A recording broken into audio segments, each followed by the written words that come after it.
Il y a 30 jours, je ne comprenais pas un mot de coréen. 저는 어제 전주에 도착했어요. Et aujourd'hui, je peux dire ça. 안녕하세요, 저는 에마요. 프랑스 사람이에요. 만나서 반갑습니다. Et tout a commencé ici. Il y a exactement un an, jour pour jour. J'étais là.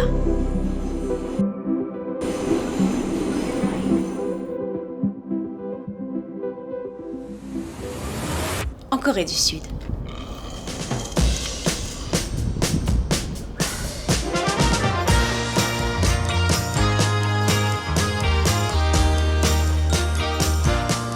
Après une descente aux enfers au travail, j'avais besoin de disparaître un moment, partir loin et ne parler à personne. Alors je suis partie seule en Corée. Et puisque je ne connaissais pas le pays et n'y avait pas d'amis, j'ai trouvé la tranquillité que je cherchais. Personne pour me parler boulot. Puisque je ne comprenais pas le coréen, tout ce que j'ai entendu pendant un mois ressemblait à ça. C'était le meilleur voyage de ma vie et je n'ai qu'une envie, c'est d'y retourner. Mais cette fois, j'aimerais pouvoir dire quelque chose au lieu de mon anglais approximatif. After going to Jeju... Oh putain, j'ai n'importe quoi moi. J'ai fait de mes quelques signes de main. Alors j'ai fait quelques recherches. J'ai regardé combien de temps ça pouvait prendre d'apprendre une langue. Des années.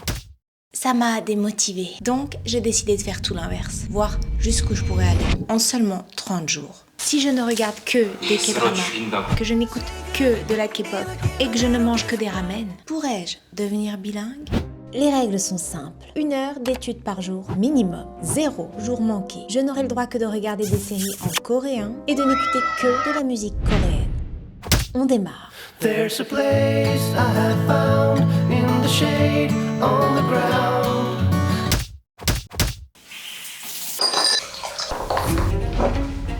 Je suis motivée à bloc, sauf qu'il y a un problème. Je n'ai aucune idée de par où commencer. Ah, c'est froid. Donc j'ai cherché un plan. On est à jour 1.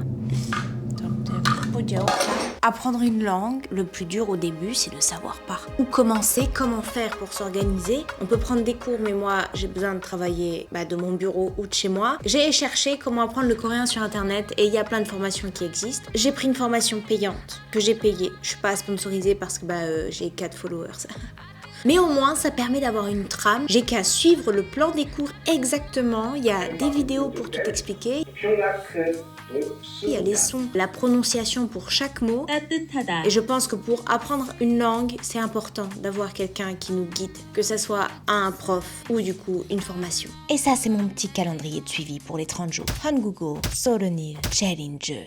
Jour 1, on commence par la base des bases, l'alphabet. Parce que se rajouter des difficultés à apprendre une langue qui n'a pas le même alphabet, pourquoi pas ? Mais l'alphabet coréen, ça s'appelle le Hangul. Apparemment, il est dit que c'est l'alphabet le plus simple à apprendre au monde.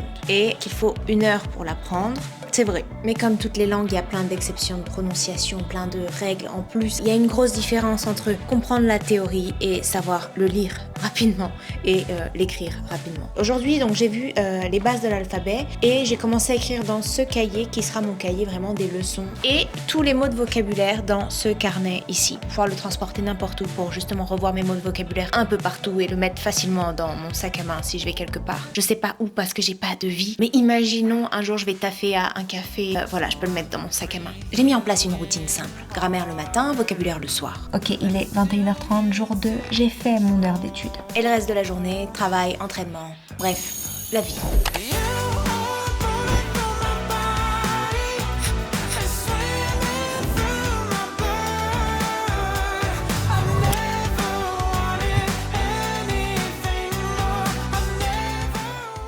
Hey, ça fait 1 semaine que j'ai commencé. Il y a des jours où j'ai l'impression que ça va aller vite et où je me dis waouh, mais je suis presque déjà bilingue. Et il y a des jours où je me rends compte de la montagne qu'il me reste à faire. Et où je me dis, ça me paraît impossible. En 30 jours, comme en 1 an, comme en 2 ans. C'est un peu dur des fois, les soirs quand je rentre et que j'ai eu des grosses journées de boulot, de me motiver. Mais c'est cool. Et ça me fait apprendre quelque chose et ça me rappelle un peu le lycée. Par contre, vraiment, les cheveux courts, c'était un succès au début. Et puis là, je me retrouve des fois avec un bob. Et les 3/4 de la journée, je suis comme ça. Ok, laissez-moi vous exposer quelques chiffres. On dit qu'il faudrait 600 heures pour apprendre l'espagnol ou l'italien. 900 heures pour l'allemand et 2200 heures pour le coréen. À mon rythme de croisière actuel, 1 heure par jour, il me faudra donc 6 ans. Il faudrait 1000 mots pour comprendre les conversations vraiment basiques. 8000 pour être bilingue. Réviser avant de dormir peut améliorer la mémoire de 20 à 40%. La concentration maximale dure entre 25 à 45 minutes. Faire plusieurs tâches en même temps réduit la performance jusqu'à 40%. On met 23 minutes pour être de nouveau concentré, après une distraction. C'était donc tout ce que j'ai appris au cours de ce début d'aventure qui ne durera pas 30 jours, mais apparemment 6 ans. Comme dirait Belle VHG. Ah ouais? Nickel. Un peu plus d'une semaine est passée et quelque chose a changé. Ok, ça c'était moi au début.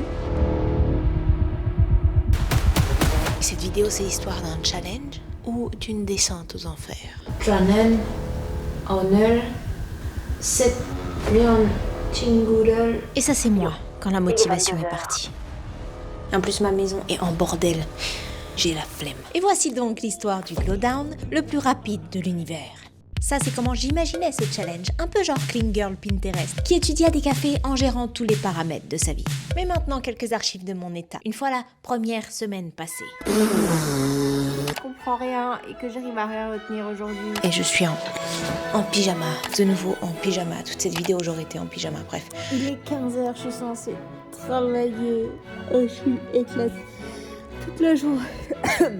J'ai envie de regarder la télé et j'ai tellement envie de manger. Aujourd'hui, c'est la grosse dépression. C'est donc pour ça qu'on arrête d'étudier. Après le lycée, après les journées de boulot, après le stress, j'ai trop envie de rentrer et de ne rien faire. Rajouter un loisir au-dessus, en plus de se forcer à faire du sport pour sa santé, devoir faire les trucs extra job de la vie d'adulte, j'ai juste l'impression de courir après le temps et de me mettre des obligations tout le temps pour tout. C'est super dur la vie d'adulte. Genre, de réussir à tout faire. Et finalement, peut-on apprendre une langue en 30 jours? Peut-être, mais pas moi. Et plus j'avance, plus je vois à quel point je suis à des années-lumière de maîtriser même une simple conversation. Mais il y a quelque chose qui a énormément progressé. C'est mes méthodes, ma manière d'apprendre. Plus on pratique, plus on apprend à se connaître et on voit ce qui marche pour nous. Les heures où on préfère étudier ou les techniques qui marchent le mieux pour retenir les choses. Et ça, c'est cool parce qu'une fois qu'on a trouvé, il n'y a plus qu'à répliquer. Ok, maintenant, d'autres points. La vie d'adulte, c'est pas facile. Et rajouter un loisir 1 heure par jour, ça paraît simple, mais ça ne l'est pas tant que ça. J'ai pas d'enfant et j'ai personne à charge. J'ai un job qui me prend beaucoup de temps et des grosses responsabilités quand même, mais c'est aussi un job qui me permet une énorme liberté en termes d'horaire de travail et même d'organisation. Mais faire 1 heure par jour d'études, en plus de essayer de maintenir une vie d'adulte correcte, eh ben c'était pas si facile. Ce discours, c'est juste pour dire que si il vous est arrivé de culpabiliser en voyant des gens vraiment incroyables, qui savent parler 15 langues et qui font 15 activités et qui ont déjà couru 18 marathons. C'est pas le cas de tout le monde. Et chacun a sa propre situation et son niveau d'énergie qui n'est pas infini. On ne peut pas utiliser chaque heure d'une journée pour performer. Et je suis la première à avoir du mal à l'accepter. Ok, revenons au sujet principal, la formation. Je pense que sans ça, j'en serais à l'apprentissage de l'alphabet. J'adore cette formation. J'en ai pas vu d'autres, je peux pas trop comparer, mais je trouve que c'est extrêmement bien fait. Je mettrais 5 étoiles. Mais si vous avez la possibilité de prendre des cours ou d'avoir des discussions avec quelqu'un qui parle la langue, je pense que vos progrès peuvent aller 4 fois plus vite. Si j'avais des moyens illimités, ce que je ferais, c'est que la grosse partie de théorie, je la ferais sur la formation et juste je prendrais quelqu'un pour discuter. Je pense que ça changerait réellement ma vitesse d'apprentissage. Donc je vais continuer le temps qu'il faudra, mais dans tous les cas, le temps ça passe, que vous fassiez les choses ou que vous ne les fassiez pas. Donc autant le faire.